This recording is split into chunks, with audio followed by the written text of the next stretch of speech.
Hello student, मैं हूं Bharat, Aradhana institute of finance and accounting से। आज का जो हमारा टॉपिक है वो है कि टैली में हम बैच एंड एक्सपायरी को कैसे मैनेज करेंगे। देखिए, बैच एंड एक्सपायरी का क्या कॉन्सेप्ट है, इसको आप समझिए। जब हम गुड्स को परचेज करते हैं एंड सेल्स करते हैं तो कुछ गुड्स ऐसे होते हैं जिनकी एक्सपायरी होती है, यानी कि उस डेट के बाद वो जो गुड्स है वो क्या हो जाता है, नॉट फॉर सेल हो जाता है, यानी आप उसको बेच नहीं सकते, वो खराब हो जाता है। ठीक है, जैसे एग्जांपल के लिए हम बात करें कि जैसे डेयरी है, तो डेयरी के जो प्रोडक्ट होते हैं जैसे दूध है, दही है ना, जैसे फ्रूट्स वगैरह है, वेजिटेबल्स वगैरह है ना, तो ये ऐसे आइटम है, मेडिकल वगैरह है, तो ये सारे ऐसे आइटम हैं जो एक डेट के बाद में क्या हो जाते हैं, एक्सपायर हो जाते हैं।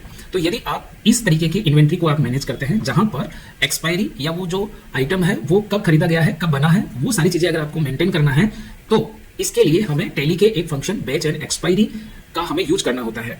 तो आइए देखते हैं कि हम इसे किस तरीके से यूज करेंगे। तो हम चलते हैं टैली के अंदर। तो ये हमारा टैली जो है यहाँ पर मैंने ओपन कर लिया है सॉफ्टवेयर। तो टैली यहाँ हमारा ओपन हो गया है। तो सबसे पहले बैच एंड एक्सपायरी को टैली में मेंटेन करने के लिए हम क्या करेंगे, F11 की से हम इस फीचर को इनेबल कर लेंगे। तो ये फीचर आपको यहाँ पर आपको नीचे शो होता है। कई बार ये फीचर आपको यहाँ शो नहीं होता है, तो आप ये जो ऊपर आपको जो ऑप्शन दिए हुए हैं इसमें कई बार क्या होता है, एक नो होता है, शो ऑल फीचर, ये नो होता है, तो इसको आप यस कर लें। तो जब आप इसको यस कर लेंगे तो आपको ये फीचर इनेबल बेचेज का यहाँ पे आपको मिलता है इस तरीके से। ठीक है, तो आपको इन दोनों ऑप्शन को यहाँ पे क्या करना है, यस करना है। मेरे यहाँ पर ये दोनों ऑप्शन क्या हो रखे हैं, यस हो रखे हैं। ठीक है, देन उसके बाद में हम क्या करेंगे, कंट्रोल ए से हम इसे क्या कर देंगे, सेव कर देंगे। अब हम करते हैं कि इसका यूज कैसे करेंगे। तो आइए हम वाउचर्स में चलते हैं एंड वाउचर में जाके हम परचेज वाउचर ओपन करते हैं। हम कुछ ऐसा आइटम बाय करेंगे, ऐसा गुड्स बाय करेंगे जिसका मैन्युफैक्चरिंग एंड एक्सपायरी हमें क्या करना है, मेंटेन करना है। तो आइए इसमें हम देखते हैं सप्लाई इनवॉइस नंबर में हम यहाँ डाल देते हैं 1 2 3 डाल देते हैं। डेट एज इट इज ले लेगा क्योंकि ये एजुकेशन वर्जन है टैली का। और अगर आपको डेट चेंज करना है तो आप जो है इसका जो पेड वर्जन होता है टैली का उसमें चेंज कर पाएंगे।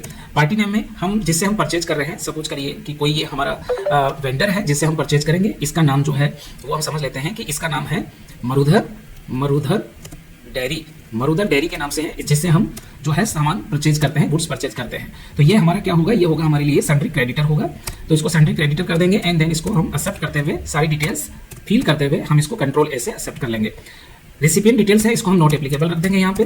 ठीक है, एंड इसको हम एक्सेप्ट करते हुए आगे आएंगे। अब यहाँ पे है परचेज का लेजर। तो यहाँ परचेज में हमें परचेज का लेजर हमें डालना है, लेकिन मैं आपको बता देता हूँ कि ये लेजर कैसे बना है। कंट्रोल प्लस अल्टर जब मैं करूंगा तो देखो परचेज का लेजर, ये आपको पता होना चाहिए कि ये परचेज के नीचे ही बनेगा। ठीक है, टाइप ऑफ लेजर, इसको नॉट एप्लीकेबल रखेंगे एंड इसको एक्सेप्ट करते हुए हम क्या कर देंगे, इसको यस करके एक्सेप्ट कर देंगे। अब हम यहाँ पे एक आइटम जो है लेते हैं, जैसे कि हम एक आइटम ले लेते हैं यहाँ पे कि मिल्क है। तो यहाँ अमूल मिल्क ले रहे हैं अपन फॉर एग्जाम्पल, आप और कुछ भी ले सकते हैं। और ये अमूल मिल्क है और ये जो है 500 इसको आप कर लो, 1 लीटर कर लो। 1 लीटर की जो पैकेजिंग है वो वाली जो है ये आइटम है। एंड प्राइमरी यूनिट्स में हम ले लेते हैं, यूनिट्स हम लीटर ही रखेंगे यहाँ पे। ठीक है, क्योंकि पैसा अगर लीटर के हिसाब से लग रहा है तो लीटर हम यहाँ ले लेंगे। एंड यहाँ यूनिट्स कैसे बनाते हैं ये भी मैं बता देता हूँ। कंट्रोल प्लस एंटर से ये देखो एक सिंपल यूनिट है, टाइप यहाँ सिंपल लेना है, सिंपल में या LTR एंड फॉर्मल नेम में LITER इसका फुल नेम डाल देंगे एंड एक्सेप्ट कर देंगे। तो ये आपकी यूनिट हो जाएगी जिसमें हमें इसको मैनेज करना है। अब काम की बात यहाँ आती है कि जब आप यहाँ पर आइटम क्रिएट करते हैं तो यहाँ पे आपको एक मेंटेन बैचेज का ऑप्शन आपको मिलता है। ठीक है, ये ऑप्शन तभी मिलेगा जब F11 से हम इसको क्या कर देंगे, इनेबल कर देंगे। ओके, देन यहाँ पे आप इसको क्या कर देंगे, यस कर देंगे। इसको आपको यस करना है। ठीक है, तो इसको हम जब यस करेंगे तो अब ये बैच वाइज मेंटेन होगा। अब जब इसको यस करेंगे तो यहाँ 2 ऑप्शन और होते हैं, ट्रेड डेट ऑफ मैन्युफैक्चरिंग। यदि आप ये जो अमूल मिल्क है जो आपके पास आप बाय कर रहे हो, अगर आप इसका मैन्युफैक्चरिंग डेट भी अगर आप रिकॉर्ड करना चाहते हैं तो इसको आप यस कर लेंगे। एंड अगर इसकी एक्सपायरी भी अगर आप बाय करते समय अपने बिल पे डालना चाहते हो तो इसको भी आप यस कर लेंगे। इसको यस करते हुए, इन तीनों ऑप्शंस को यस करते हुए हम इसको यस कर देंगे एंड यहाँ नोट एप्लीकेबल कर देंगे। अब देखो, अब यहाँ पे आपको 3 चीज यहाँ शो हो रही है। ठीक है, यहाँ पे आपको 3 चीजें शो हो रही है। ठीक है, सबसे ऊपर है बैच या लोट नंबर, दूसरा है मैन्युफैक्चरिंग डेट एंड थर्ड है एक्सपायरी डेट। अब यहाँ पे इस कॉन्सेप्ट को मैं थोड़ा सा आपको क्लियर कर देता हूँ कि तीनों चीजों में हमें क्या डालना है। देखो, बैच का मतलब क्या होता है, अलग चीज होती है, बैच एंड लोट नंबर। ठीक है, एंड मैन्युफैक्चरिंग क्या होती है ये भी मैं आपको बताता हूँ, एंड एक्सपायरी क्या होती है ये भी बताता हूँ। तो तीनों में आपको अलग अलग चीजें डालनी है। देखो, बैच एंड लोट नंबर क्या होता है ये मैं आपको बताता हूँ। जैसे आप मिल्क खरीदते हो, अभी महीना कौन सा चल रहा है, अभी मैं वीडियो बना रहा हूँ तो ये जो महीना चल रहा है ये अगस्त चल रहा है। तो अगस्त के महीने के अंदर ऐसा तो नहीं है कि मैं एक ही बार दूध खरीदूंगा। तो अगस्त के महीने में मान लो मैंने 5 तारीख को दूध खरीदा, फिर मैंने 20 तारीख को खरीदा, इस तरीके से मेरी अलग अलग परचेजिंग होगी।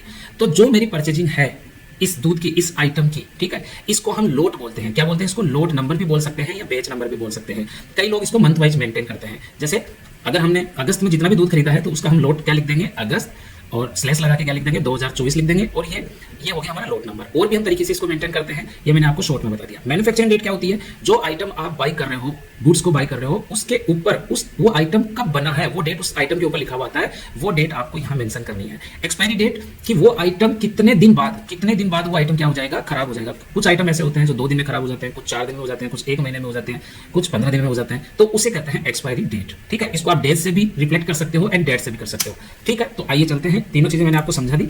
तो अब यहाँ पे हमें क्रिएट करना पड़ता है, क्या क्रिएट करना पड़ता है आइए देखते हैं। तो सबसे पहले हमें बेच नंबर, तो अब देखो यहाँ कोई बेच है नहीं, लिस्ट ऑफ एक्टिव बेचेज में कोई बेच नहीं है, तो हम यहाँ न्यू नंबर पे जाएंगे और न्यू नंबर पे यहाँ बेच क्रिएट करेंगे, जैसे AUGEST अगस्त एंड स्लेस लगा के मैं लिख दूंगा 2024 एंड फिर स्लेस लगा के मैं लिख दूंगा कि 005, यानी कि ये 5वां लोट है या 5वां बेच है, यानी कि 5वीं टाइम खरीद रहा हूँ। ठीक है, एंड इसको एंटर कर देंगे। कितनी क्वांटिटी खरीद रहे हैं, तो सपोज करो कि मैं 200 लीटर मिल्क है, 200 लीटर बाई कर रहा हूँ, तो 200 लीटर और 1 लीटर का पैसा जो है सपोज करो कि 24 रुपये लग रहा है। ठीक है, तो ये पैसा मेरा हो गया 4800 रुपये का ये दूध हो गया। ठीक है, एंड ये बना कब है, ये दूध कब बना, तो इसका मैन्युफैक्चरिंग डेट आप यहाँ डाल सकते हो, मई 2024 में बना या जून में बना, जुलाई में बना, ये डेट आप यहाँ चेंज भी कर सकते हो। ठीक है, एंड ये कब एक्सपायरी हो जाएगा, तो सपोज करो फॉर एग्जांपल बता रहा हूँ, दूध 2 दिन में भी खराब हो जाता है, 3 दिन में भी हो जाता है, मैं एग्जांपल के लिए अपन 5 डे ले लेते हैं कि ये 5 दिन में ये एक्सपायर हो जाएगा। तो इस तरीके से हम क्या करते हैं, एंड इसको एंड ऑफ लिस्ट कर देंगे। इस तरीके से हम क्या करते हैं, यहाँ पर एक्सपायरी बेचेस इसको मैनेज करते हैं। एंड देन यहाँ पे अगर हमारा कोई टैक्स वगैरह है, CGST लग रहा है, GST लग रहा है, आप देके आ रहे हो, वो सारा लेजर आप यहाँ सेलेक्ट करके और इसको एक्सेप्ट कर लेते हैं। इस तरीके से हम इसको कंट्रोल ऐसे क्या कर लेते हैं, इसको सबमिट कर देते हैं। तो ये जो था हमारा बेच मैनेजमेंट हमारा क्लियर हुआ। इस तरीके से हम परचेजिंग में क्या करते हैं, बेच वाइज हम क्या करते हैं, परचेजिंग कर सकते हैं, उसका एंट्री कर सकते हैं। अगर हमें रिपोर्ट्स में देखना है कि जो हमने आइटम परचेज किया है वो कब एक्सपायर हो सकता है, तो हम यहाँ बेच वाइज हम रिपोर्ट देख सकते हैं। कैसे देखेंगे, आइए मैं आपको बता देता हूँ। नीचे देखो डिस्प्ले मोड रिपोर्ट्स दिया हुआ है, डिस्प्ले मोड रिपोर्ट्स में आकर के आपको डायरेक्टली इन्वेंट्री में जाना है, एंड देन यहाँ पे देखो सेकंड ऑप्शन आपका यहाँ दिया हुआ है बेच का। इसको आप जब क्लिक करेंगे तो ये आपसे पूछेगा कौन सा बेच आप देखना चाह रहे हो। तो जैसे यहाँ पर जो है किसका देखना चाह रहे हो, तो आप यहाँ अमूल दूध का देखना चाह रहे हो 1 लीटर वाले का, और कौन सा बेच ये जो आपने मई का मैन्युफैक्चरिंग का है और जो 5 दिन में क्या हो जाएगा, एक्सपायर हो जाएगा, ये इस बेच का आप देखना चाहते हो। तो यहाँ पे देखो पूरी चीज आपको यहाँ शो होती है कि इतने डेट पे ये बाई किया हुआ है, पर्टिकुलर इस पर्सन से ये दूध खरीदा है हमने, एंड कितना खरीदा है, कितनी क्वांटिटी में खरीदा है, और कितने दिन में ये क्या हो जाएगा, एक्सपायर हो जाएगा। ये सारी चीजें जो है आप यहाँ पे क्या कर सकते हो, देख सकते हो। तो इस तरीके से ये एंट्री परचेज की थी। ठीक है, अब हम सेल की भी एक एंट्री करके देख लेते हैं। तो आइए देखिए, वीडियो अगर थोड़ा लंबा होता है तो प्लीज़ आप देखो सीखोगे, मैं इस वीडियो को 2 भाग में तो नहीं बना सकता। ठीक है, तो मैं ज़्यादा लंबा ना करते हुए वीडियो को मैं इसको तुरंत आपको सेल्स दिखा देता हूँ। तो मैंने F8 के थ्रू सेल्स किया, एंड सेल्स करते हुए फॉर एग्जांपल हमारा कोई क्लाइंट है जिसको हम सेल कर रहे हैं, और ये जो क्लाइंट है इसका नाम है भरत क्लाइंट है। ठीक है, तो ये हो गया सन्ड्री डेबिटर। ठीक है, तो ये सन्ड्री डेबिटर होंगे।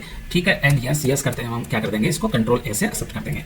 देन अब हम यहाँ पे आएंगे, इसको फिर एक्सेप्ट करेंगे सारी डिटेल्स डालते हुए, एंड सेल्स में हम सेल्स का लेजर ही बनाएंगे। ठीक है, एंड क्या बेच रहे हैं हम, अमूल का दूध बेच रहे हैं। ठीक है, तो अमूल दूध हमारे पास 200 लीटर पड़ा है। ठीक है, तो हम क्या करने वाले हैं, देखो अब यहाँ देखो आप। ठीक है, जैसे आप इसको प्रोडक्ट को सेलेक्ट करोगे, ठीक है, और यहाँ एंटर मारोगे तो ये आपको बता देगा कि लिस्ट ऑफ एक्टिव बेचेज। ठीक है, तो अगस्त का जो हमने ये मिल्क हमने खरीदा हुआ है, ठीक है, इसका डिटेल आपको यहाँ जो परचेजिंग का डिटेल है वो आपको यहाँ भी ये दिखा रहा है। इससे क्या होगा, आपसे गलती नहीं होगी कि भैया ये जो बेच है, इस बेच में जो भी दूध खरीदा गया है वो क्या हो चुका है, एक्सपायर हो चुका है। अब ये 5 दिन बाद एक्सपायर हो जाएगा, ये बता रहा है आपको। ठीक है, तो इसको आप निकाल सकते हो, लेकिन अगर ये एक्सपायर हो गया है तो यहाँ 0 डेज आ जाएगा। दैट मीन्स कि अब आप इसको सेल नहीं कर सकते। समझ में आ रही है आपकी मेरी बात। तो इस चीज से हमें ट्रैकिंग करने में, एक्सपायरी को ट्रैकिंग करने में हमें क्या आती है, सहूलियत मिलती है। तो हम इस दूध को तो बेच ही सकते हैं। कितना बेचना है हमें, 100 लीटर हम जो है सेल कर रहे हैं। यहाँ पे 1 लीटर हमने 24 रुपये का खरीदा था, अभी हम 30 रुपये पे इसको क्या कर रहे हैं, सेल कर रहे हैं। देन इसको हम सेल कर देते हैं, ये हमारा सेल हो गया।